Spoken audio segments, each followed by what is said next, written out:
fait gagner la Guinée. Allez tous voter pour les bons candidats. Allez tous voter pour les bons candidats. Avec les PADES, vous faites les bons choix. Avec les PADES, vous faites les bons choix.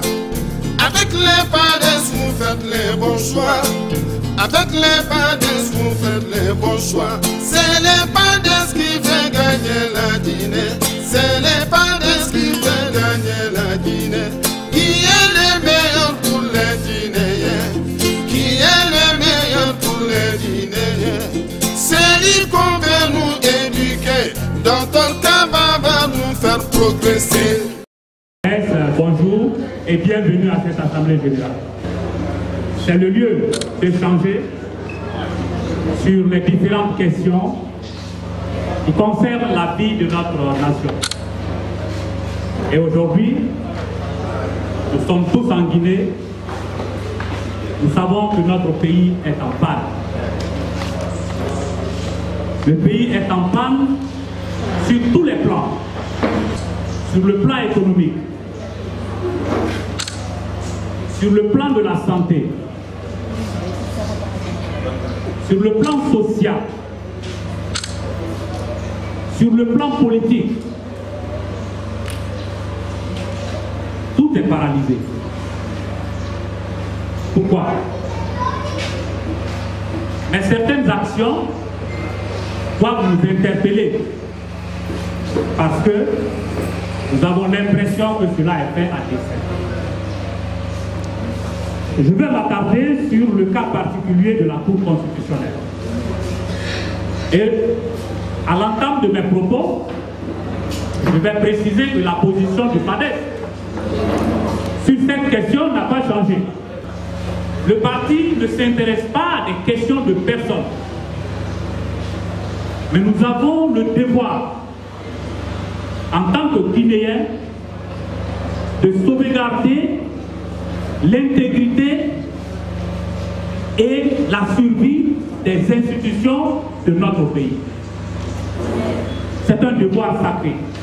Nous avons vu ces derniers jours une accélération d'un certain nombre de phénomènes au niveau de cette cour, dont notamment l'éviction du président Kelefassa, la nomination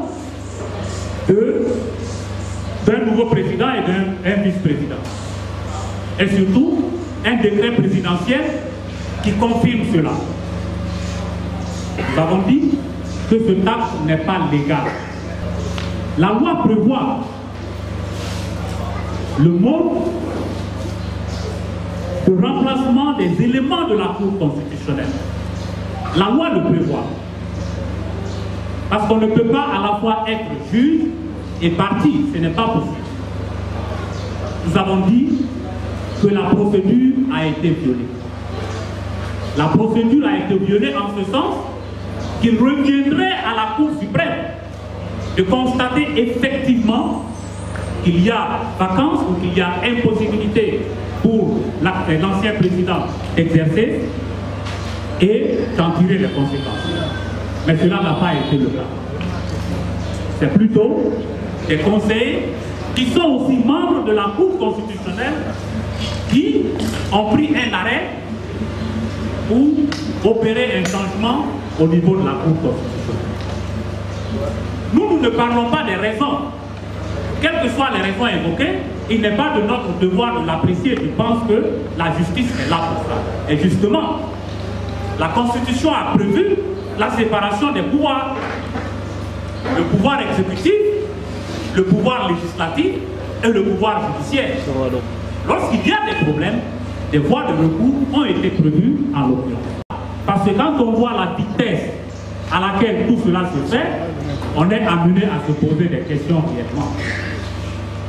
Et nous n'avons pas de doute qu'il y a des mains occultes derrière toute cette situation et nous sommes vigilants. Nous sommes vigilants et nous devons rester vigilants. Nous devons rester vigilants défendre la Constitution. La Constitution, c'est la loi suprême. La Constitution ne doit pas être violée. La Constitution ne doit pas être changée au gré des situations ou des desiderata d'un certain nombre de personnes ou de groupes de personnes. Cela est très grave. Cela nous amènerait en arrière.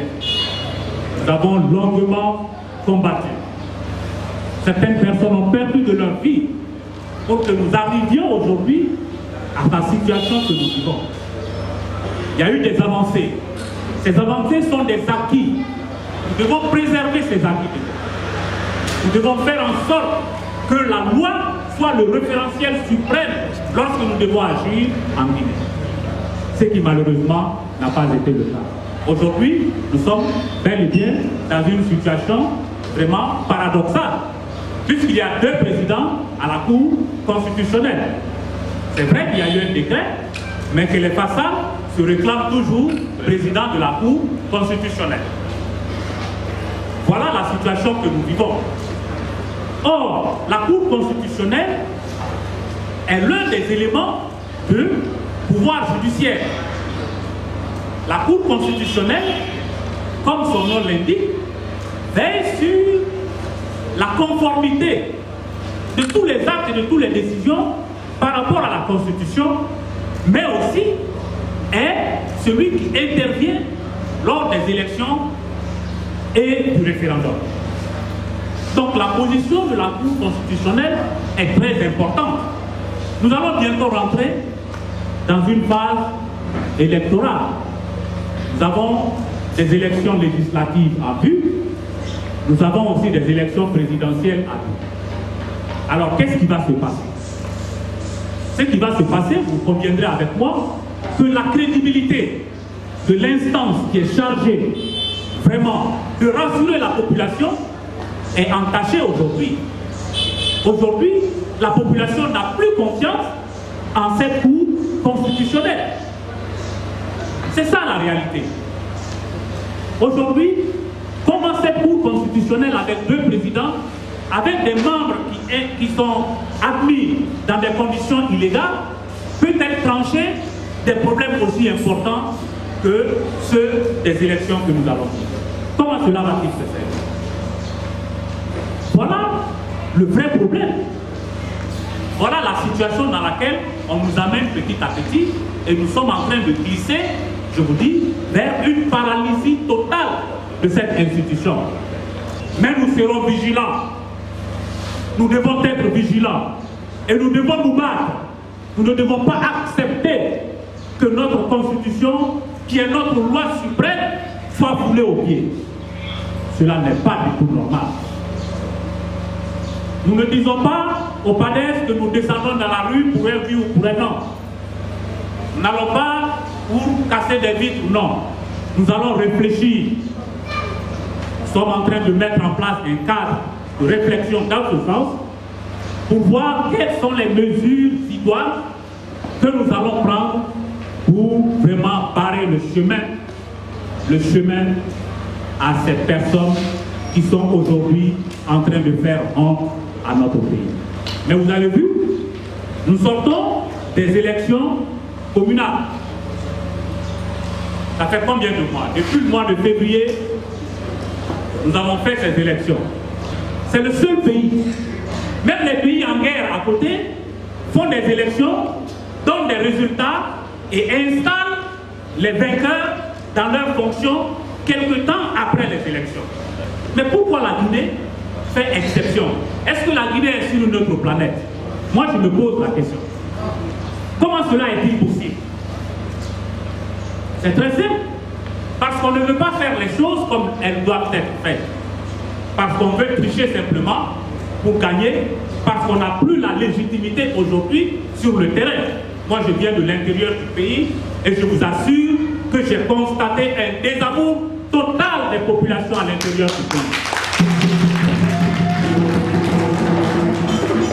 Et ces populations, je vous l'assure, ont pour espoir le PADES.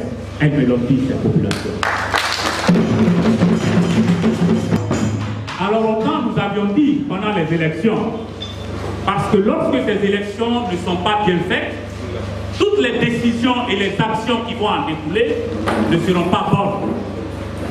On nous a demandé alors notre position par rapport à cette question électorale. Nous avons dit purement et simplement que la meilleure solution aurait été de reprendre les élections. On a dit c'est trop cher. Mais aujourd'hui, nous en vivons les conséquences. Tout le monde a vu comment les élections se sont passées. Et ce qui est paradoxal, lorsqu'on vide les contentieux, même s'il y a beaucoup à dire par rapport à ces contentieux, et que la CENI donne des résultats, on met ces résultats de côté et on va faire des accords dans le dos de la population. On se partage les communes. Et on crée beaucoup de tensions sociales et on alimente ces tensions sociales. Lorsque quelqu'un va mettre son bulletin dans l'urne, nous avons le devoir de respecter ce choix. Parce que ce choix, c'est un droit. Personne ne doit mettre en cause ce droit. On est en train de le faire. On n'a pas installé les conseils communaux. C'était prévu le 5. Nous avons dit, nous sommes un parti légaliste. Malgré tout, pour qu'il y ait une quiétude sociale, pour qu'il y ait la paix et que nous puissions avancer, nous avons dit, faisons des efforts pour avancer. Allons-y. Mais la loi prévoit la forme et la façon d'installer les conseils communaux. Nous avons dit, respectons au moins ce que la loi dit dans ce sens. Et nous avons dit, nous au PADES, nous sommes un parti national. Un parti national. Pour ces élections locales, nous avons dit que nous pouvons faire des alliances avec tous les partis qui réellement ont compétit lors des élections. C'est pour dire que nous ne sommes contre personne. Nous sommes pour le développement du pays et nous sommes pour le développement des localités. Parce que c'est important de savoir que ces élections-là sont des élections locales et que ces élections prennent en compte les réalités de chaque localité. C'est très important. Aujourd'hui, toutes les communes sont paralysées. Le pays va mal. Alors nous avons dit que ce soit des partis politiques ou des listes indépendantes, nous sommes prêts, selon les réalités locales, à travailler avec des partis corrects, avec des listes correctes, pour mettre en place enfin ces conseils communaux. Mais il faudrait que l'intérêt supérieur soit préservé au détriment des intérêts personnels. C'est extrêmement important. Alors, dans les jours à venir, parce que c'est le lieu de changer, nous allons entreprendre cette démarche. Mon cher collègue a parlé tantôt de 82 conseillers que nous avons eus pendant ces élections communales. Je vous dis 82 conseillers. C'est un résultat en votre honneur. C'est un résultat en l'honneur de tous les membres du PADES quand on sait que nous sommes partis dans cette compétition à une semaine de la clôture des candidatures. Seulement une semaine. Et ce résultat, c'est le résultat du travail d'une semaine, y compris la constitution des listes et vraiment les actions sur le terrain pour aller faire campagne. Une seule semaine. Alors nous avons dit, nous allons bientôt envoyer des missions au niveau de nos conseillers pour que la quiétude préserve, pour que l'intérêt supérieur de la localité préserve et que l'intérêt supérieur du parti soit mis devant. Nous avons fait une directive dans ce sens et nous voulons que les gens le comprennent et que cette information, puisque vous êtes venus ici, qu'elle soit relayée partout où le besoin va se faire. Je vais finir mes propos par un terme qui me concerne et qui me touche personnellement. C'est celui de l'éducation. Je le dis parce que je suis enseignant, mais je le dis parce qu'aujourd'hui, l'éducation, c'est l'élément le plus important dans toutes les activités que nous devons faire. Parce que nous devons avoir une nation avec des jeunes bien formés, et ce sont ces jeunes qui vont assurer l'avenir du pays. Aujourd'hui, qu'est-ce qui se passe? Et ça semble normal pour tout le monde, l'école est fermée. N'est-ce pas? Toutes les écoles sont fermées. C'est une catastrophe. C'est une catastrophe. Vous voyez, dans la sous-région, depuis septembre, les enfants sont à l'école. C'est un droit pour les enfants d'aller à l'école. C'est un devoir pour le gouvernement de les envoyer à l'école. Je pense que le gouvernement est responsable de cette situation. Parce que lorsqu'on doit gouverner, on doit pouvoir prévoir. On n'attend pas que les problèmes arrivent pour trouver des solutions et ensuite venir perdre le temps à toute cette jeunesse. Nous sommes aussi des parents d'élèves. Nous sommes tous des parents d'élèves. Cela doit nous interpeller. Chacun à son niveau doit prendre conscience de cette situation. Les enfants ont un programme établi dans le temps. Si le temps n'est pas respecté, on va encore bâcler les programmes comme on l'a fait l'année passée et on va avoir les résultats que nous avons eus l'année passée. Vous avez vu le résultat des différents examens l'année passée. C'était l'un des résultats les plus mauvais de la sous-région. 26% au baccalauréat. Comment on peut comprendre cela? Mais vous savez, les mêmes causes produisent les mêmes effets. Nous sommes exactement en train de vivre la même situation au vu et au su de tout le monde et nos gouvernements se plaisent dans cette situation.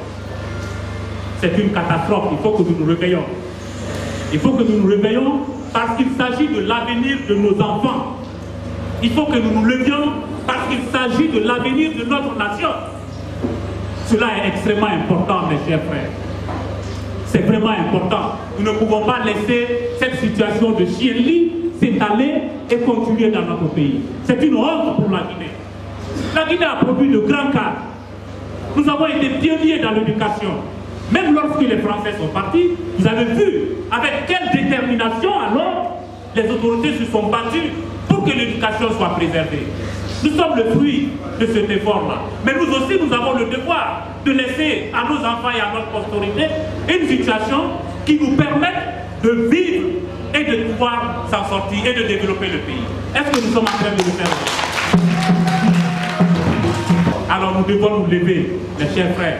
Nous ne devons pas accepter cette situation et il faut que, à partir de la semaine prochaine, que des solutions soient trouvées et que nos enfants partent à l'école. Je vous remercie.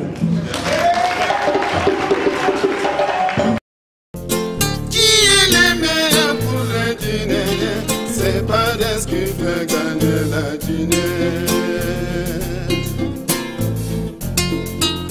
Qui est le meilleur pour les Guinéens? C'est PADES qui fait gagner la Guinée.